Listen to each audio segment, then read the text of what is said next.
The American Wild West, did it really happen? Or was it faked to cover up our real history? Were the colorful Wild West characters real or just actors?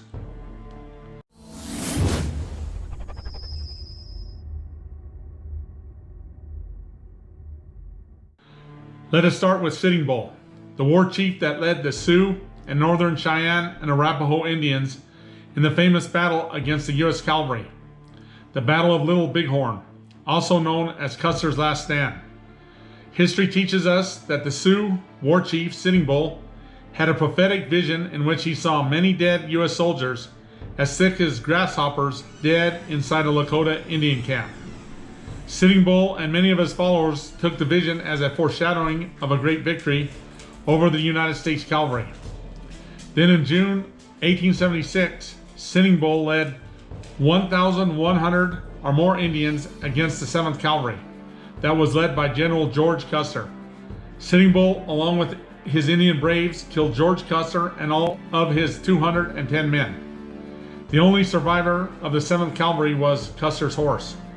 History teaches that soon after the U.S. cavalry defeat, the United States sent thousands of troops into the area, causing most of the American Indians to surrender. Sitting Bull, along with a small band of Sioux, went across the Canadian border. But in 1888, Sitting Bull, along with his remaining followers, also surrendered to U.S. forces and agreed to live on the reservation. But soon after, Sitting Bull left the Indian reservation to work for Buffalo Bill's Wild West show, along with 90 of his Indian braves, along with other famous Wild West Indians, Chief Joseph and Rains in the Face, who's supposedly the Indian who killed Custer in the famous battle.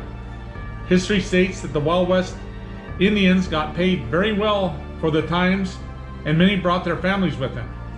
Buffalo Bill's Wild West show toured all over continental Europe's big cities.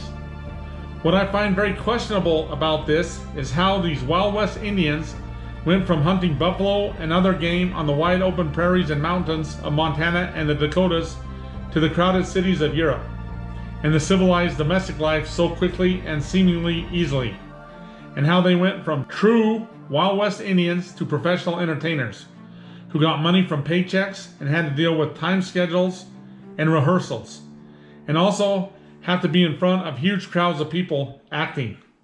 But history teaches that these Wild West Indians made the adjustment from Wild West warrior to domestic actor. What a big career change. Also, what I find suspicious is Buffalo Bill, who ran the Wild West show, looks a lot like General George Custer.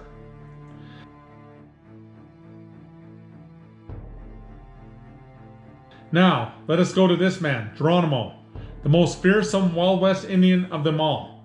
History teaches that Geronimo and a small band of 16 Apache warriors were able to kill 500 to 600 Mexicans, an incredible amount of people. Geronimo and a small band of warriors went back and forth from Mexico to the United States, terrorizing the Southwest, with 3,000 Mexican soldiers after him in Mexico and 5,000 U.S. soldiers after him in the U.S. But on September 4th, 1886, Geronimo surrenders to U.S. forces. Soon after Geronimo surrenders, he spends supposedly a year in prison in Florida. But then he is moved to a prison at Fort Sills, Oklahoma, where history teaches that he spent the rest of his life. But the questionable thing about the prison he is sent to is he never has to spend any time there. Soon after Geronimo leaves his prison to go to work at the 101 Dude Ranch as an entertainer, where it is reported he did fancy roping tricks to entertain the crowds, a very odd skill for a seasoned warrior to have. Like Sitting Bull, Geronimo went from true Wild West Indian to professional entertainer. Also, Geronimo worked for Pawnee Bill's Wild West show, touring all over the United States, entertaining large crowds of people. He also went to the World Fairs, where he sold souvenirs and pictures of himself. He did all of this, of course, as a prisoner. One could safely say Geronimo was not doing hard time in his magical prison he was in. The other very questionable thing about Geronimo is how popular he was with the Southwest settlers the very people him and a small band of warriors were killing and terrorizing. Usually a person who is fighting and killing a certain populace is hated by that populace, but not Geronimo. He seems to be very popular with the early settlers in the Southwest, where they named southwestern towns after him: Geronimo, Arizona, and Geronimo, Oklahoma. Also, the United States government also seems to like Geronimo. History teaches that the U.S. government spent over $40 million to force Geronimo and his men to surrender, and lost many soldiers.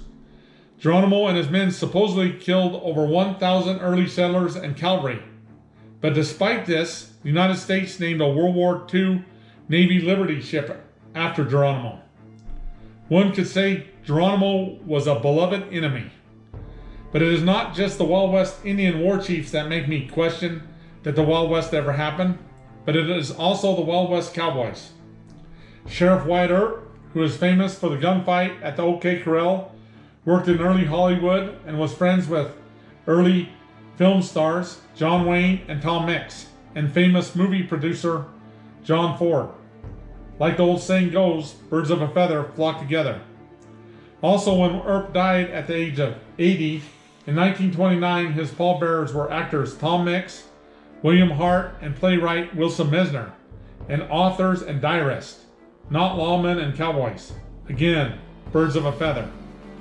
Let us now go to the Wild West woman, Calamity Jane, who also worked for Buffalo Bill's Wild West show. She looks a lot like Wild West outlaw Billy the Kid in body and in face. I do not believe the Wild West ever happened, but was made up to hide our real history, and that these famous Wild West characters were just early actors written into fake history as real people. And that is why they are all connected to the entertainment industry. I believe our real history is written down somewhere and yet to be discovered. But the question is, what in our real history that they do not want us to know about? Anyway, thanks for watching my video and have a good day.